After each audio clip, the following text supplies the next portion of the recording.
This is Chapter 1 of What Grows After Goodbye by Alexi Hart. Natalie Rivers stared at the emptiness of her kitchen, like it was a stranger she'd been introduced to at a party and immediately forgotten. The granite counter still gleamed with the obsessive shine of someone who needed to keep her hands busy, and the stainless steel refrigerator hummed at the same frequency as her thoughts. It was late August in Willow Creek, Florida, too hot and too quiet. And for what felt like the first time in 25 years, she didn't have a reason to prop a pair of size 11 sneakers next to the back door or fill up the fridge with gallons of whole milk. Her son had gone to college 3 hours away, lugging his guitar, his dreams, and a smile that split his face in half. He'd promised to call, had hugged her twice, and told her not to cry. Then he and the last vestige of her old life had driven off in the same car her husband had died in, somehow making it heroic and heartbreaking all at once. "You didn't tell him not to speed," her friend Darlene had chastised Natalie after the car disappeared down the road. "That's your job as his mother." "Because he's an adult," Natalie had replied through a throat that had gone thick. Because. There had been tears then, but they were a messy tangle of gratitude and grief, and she had no intention of untangling them. Her son, Jacob, was launching into his own life, and Natalie was left with an open calendar and a house that had grown suddenly enormous. It was a modest ranch in a small town, but without Jacob's skateboard clattering through the hallway and the smells of teenage boy radiating from his bedroom, it felt like a mansion. Every room echoed. Natalie walked over to the kitchen sink, turned on the faucet, and watched the water ribbon down into the drain. It was a small, nonsensical act, watching water flow into nowhere, but there was something about the clear stream, the sense of control. When Ben had been alive, she'd never touched the plumbing. "Let me handle that," he'd always say, whether it was a leak or a spider, or occasionally her anxieties. He'd been her high school sweetheart and her husband for 22 years, a man who loved football and barbecue and believed that romance was an extra scoop of ice cream. They'd been comfortable, unshakable, as reliable as the oak tree that shaded their front yard. It wasn't until he died in a freak car accident 2 years ago that Natalie realized comfortable could also mean complacent. She turned the faucet off with a sigh. 2 years had given her enough time to stop expecting Ben to walk through the door. But she still sometimes reached across the bed in her sleep and found emptiness. What she hadn't expected was the hollowness she felt now that Jacob was gone. Widowhood with a teenage son had been difficult but purposeful. Widowhood without anyone else in the house was a vast plain she had yet to cross. The Saturday sunlight streamed through the kitchen window, catching the dust motes swirling in the air like tiny dancers. Natalie's phone buzzed on the counter, and she snatched it up before the sound could reverberate through the emptiness. "Jacob. Made it. Trying to get my room key. Love you." She smiled, her heart swelling and releasing in equal measure. "Love you more. Don't forget to eat breakfast." He responded with a gif of a cartoon bear rolling its eyes. She laughed, the sound startling her. It was the first laugh that didn't sound half-broken since the day before. Before she could sink into another wave of nostalgia, her doorbell chimed. Natalie wiped her hands on her shorts and hurried to the front door, flipping the lock and pulling it open. Darlene stood on her porch, sunglasses perched on top of her head, and a tote bag dangling from her elbow. "I brought reinforcements," Darlene announced, pushing past Natalie into the entryway. A gust of sticky summer air flowed in with her. "And by reinforcements, I mean muffins and the number of a plumber who doesn't charge weekend rates." "Why do I need a plumber?" Natalie closed the door and turned, taking in Darlene's perfectly manicured toes and the bag that had a local bakery's logo stamped on it. Because you are going to try to fix something on your own, and it's going to end badly. We agreed after the great shelf collapse of 2024 that you don't touch tools without supervision. Natalie's cheeks flushed. I can change a light bulb. Uh-huh. Which is why there's still painter's tape on your dining room wall from when we tried to do accent stripes. Darlene's tone was warm teasing, the friendship that had saved Natalie more times than she could count. They'd met at the PTA when their boys were in kindergarten and had bonded over a mutual disdain for fundraising bake sales. Darlene strode into the kitchen, setting the tote bag on the counter. You do realize you have to fill your time now, right? Idle hands and all that? I'm not above setting you up on Tinder. No, Natalie said firmly. Absolutely not. I read an article about someone finding love on a dating app, and then on the next page it told me my coffee maker could be killing me. I don't trust modern technology. You don't trust it because the last app you downloaded was Candy Crush. Darlene pulled out a blueberry muffin and handed it to her. Take this and then come with me to the salon.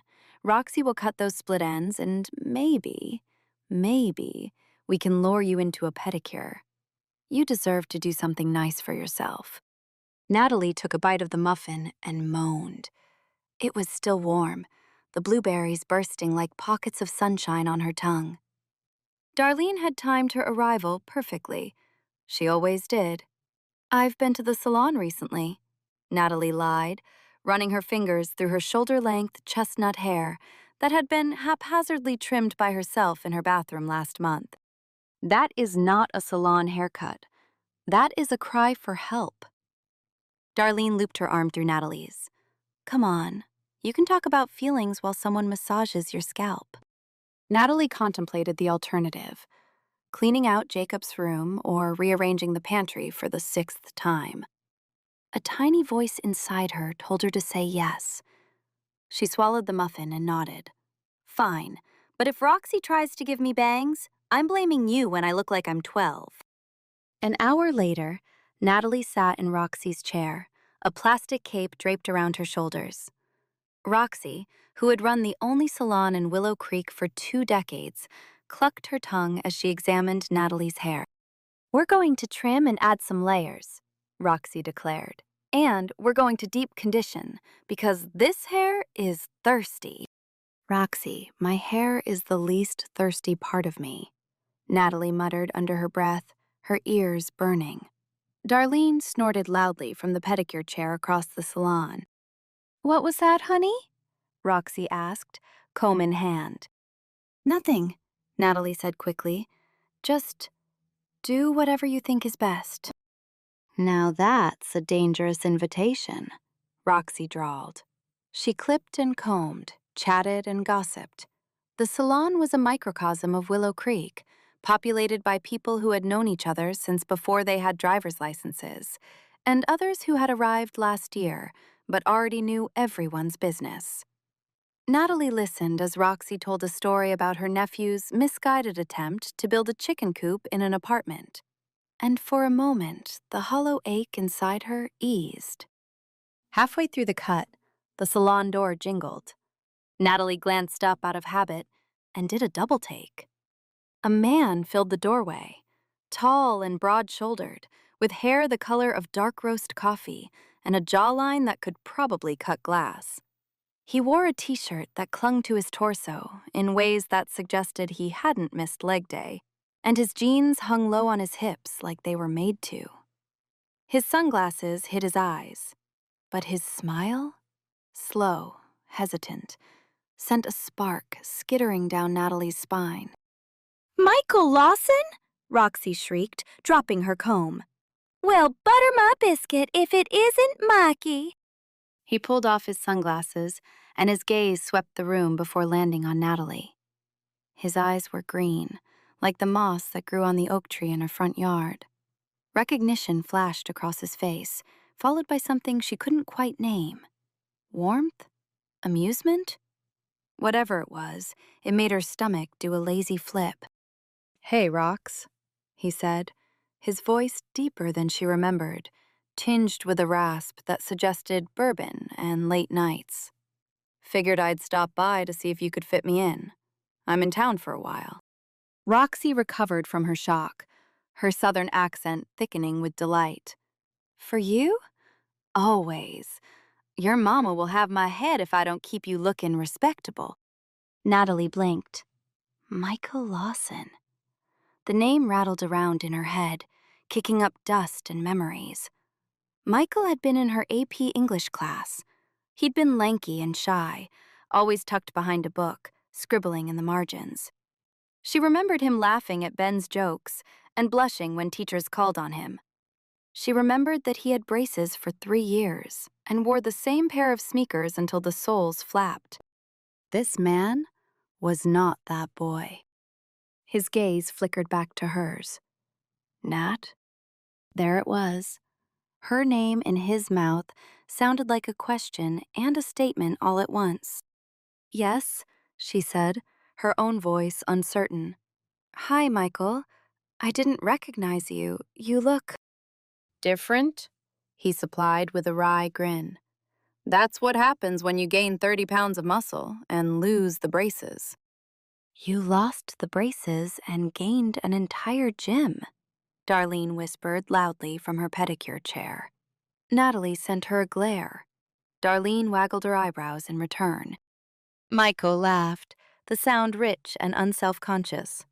It's good to see you, he said, sincerity softening his features. I was sorry to hear about Ben. The mention of Ben's name was an arrow wrapped in cotton. The pain was still there, but Michael's tone cushioned it. Natalie managed a nod. Thank you. It's been a while. Roxy shooed Michael toward the waiting area. Sit down, honey. I'll be with you in a few. Natalie's mid-transformation. Michael grinned and sat in one of the cracked vinyl chairs, stretching his long legs out in front of him. He picked up a magazine, flipped it over, then set it down. His gaze drifted back to Natalie more than once. Each time their eyes met, a question lingered there. Where have you been all these years? Natalie forced herself to look away, focusing on Roxy's hands in her hair. Her heart hammered, and she chastised it. She was not a 16-year-old girl at homecoming. She was a 43-year-old widow with a son in college and a leak somewhere in her bathroom. She didn't have time for sparks, especially not with a man she barely knew anymore. Except she wasn't sure she had anything but time now. Roxy finished the cut and spun Natalie toward the mirror. Layers framed her face, softening the line she hadn't noticed until recently. She looked like herself, but lighter. Darlene whistled in approval. Michael smiled appreciatively, and that stupid spark flared again. You look great, Darlene said, wiggling her newly painted toes. You look like you're about to start the second act of a rom-com, Roxy added. Natalie rolled her eyes. I look like I have to go home and figure out how to fix a leaky faucet. Call the plumber, Darlene chimed. Or, Roxy said, handing Natalie a business card, you could ask Michael. Didn't your daddy teach you all sorts of handy things, Mikey? Michael shrugged, chuckling. I can probably fix a faucet, I think. I don't need help, Natalie protested, taking the card anyway. But thank you. Tell you what, Michael said as he stood, towering over them. If you can't get it fixed by Monday, I'll come by and take a look. I'm staying at my mom's while I'm in town, so I'm pretty close. Number hasn't changed. Her heart did that flip again. I'll keep that in mind. He smiled and followed Roxy into another chair, leaving Natalie with her thoughts and a strange warmth blossoming in her chest.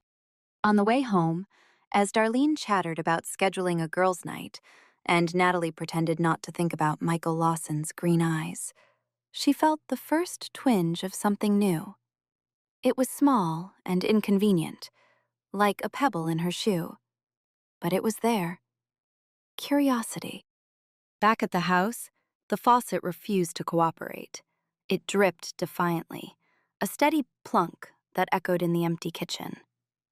Natalie stared at it, wrench in hand, and considered the tiny card Roxy had pressed into her palm.